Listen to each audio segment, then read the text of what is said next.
There is a country inside Rome that you could walk across in about 20 minutes. It has no farms, no water source of its own, and fewer than 1,000 people call it home on any given day. It also has its own flag, its own currency, its own postal service, and a passport that almost nobody on earth is allowed to hold.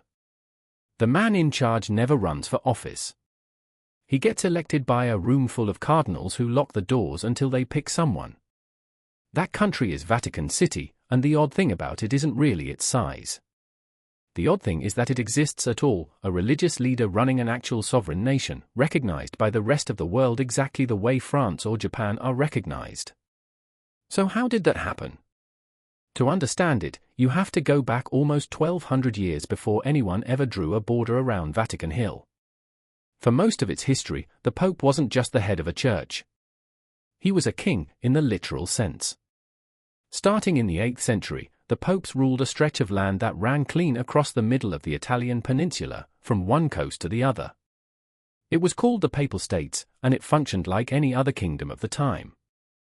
The Pope collected taxes there, kept soldiers, appointed governors, and answered to no one but himself.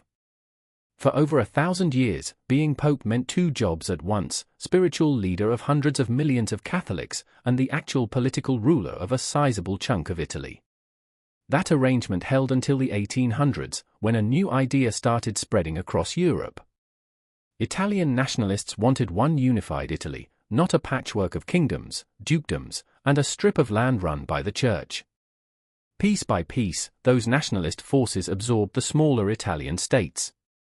In 1861, they declared the Kingdom of Italy. There was just one problem.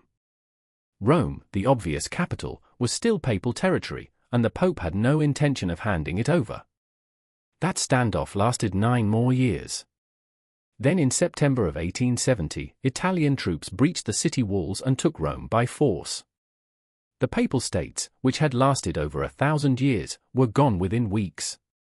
The Pope at the time, Pius IX, was left with almost nothing, just the buildings inside the Vatican walls, on the far side of the river from the rest of the city. What happened next is the part most people skip over, and it's the key to the whole story. Pius IX refused to accept what had happened. He wouldn't recognize Italy's right to rule Rome, and he wouldn't leave the Vatican grounds either, not even to cross the street. He called himself a prisoner, and the popes after him kept up the same posture for decades. Italy tried to smooth things over with a law offering the Pope money and certain guarantees, but accepting it would have meant admitting Italy's authority over Rome, so Rome's bishops kept refusing. This standoff became known as the Roman Question, and it dragged on, unresolved, for almost 60 years, through pope after pope, government after government.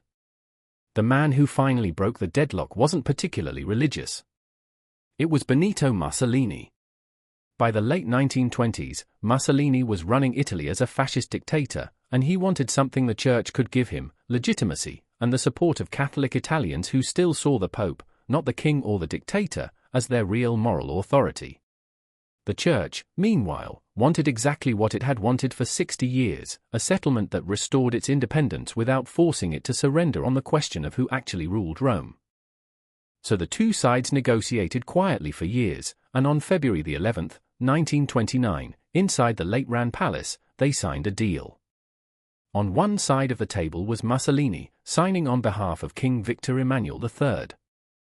On the other was Cardinal Pietro Gasparri, signing for Pope Pius XI.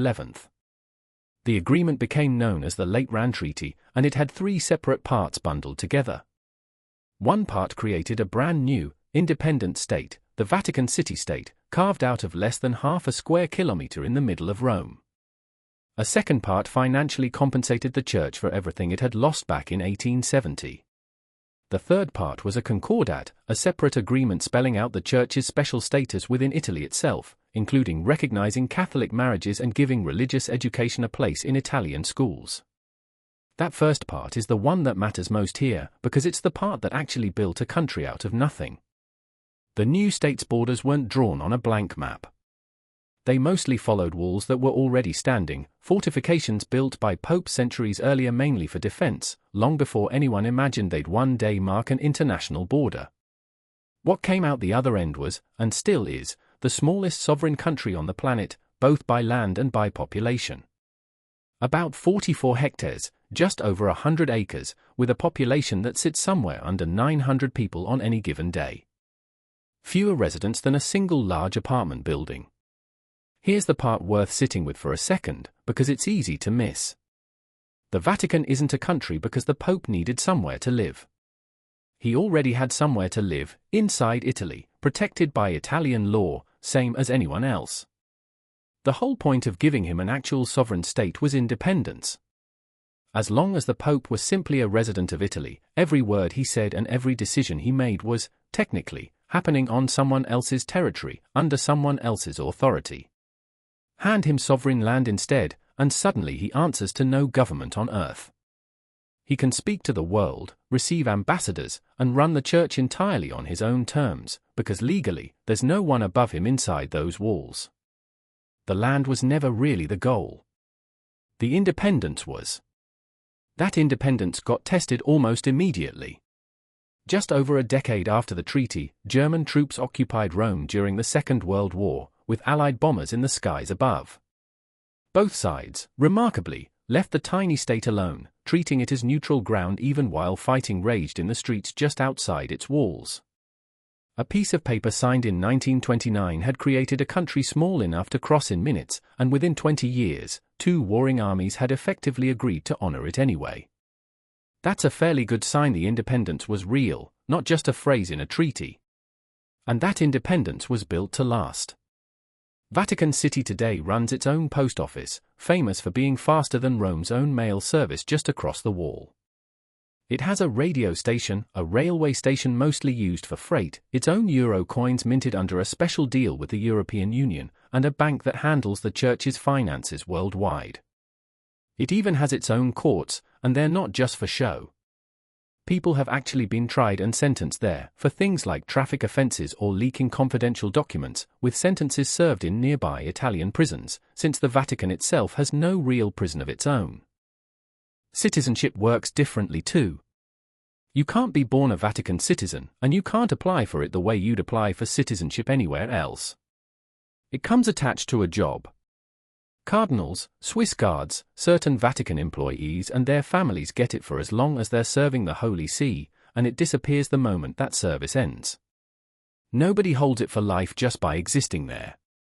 It exists purely to support the function of the place, which is, and always was, keeping the Pope free to govern the Church without bowing to anybody else's government.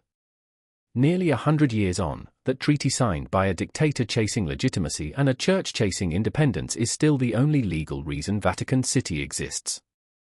Walk the wall today and you're tracing a border drawn out of a standoff that lasted 60 years and ended with the strangest country on earth, a fortress with a post office, a bank, and a population smaller than most schools, built for exactly one purpose, making sure one man can look out his window and answer to nobody but himself.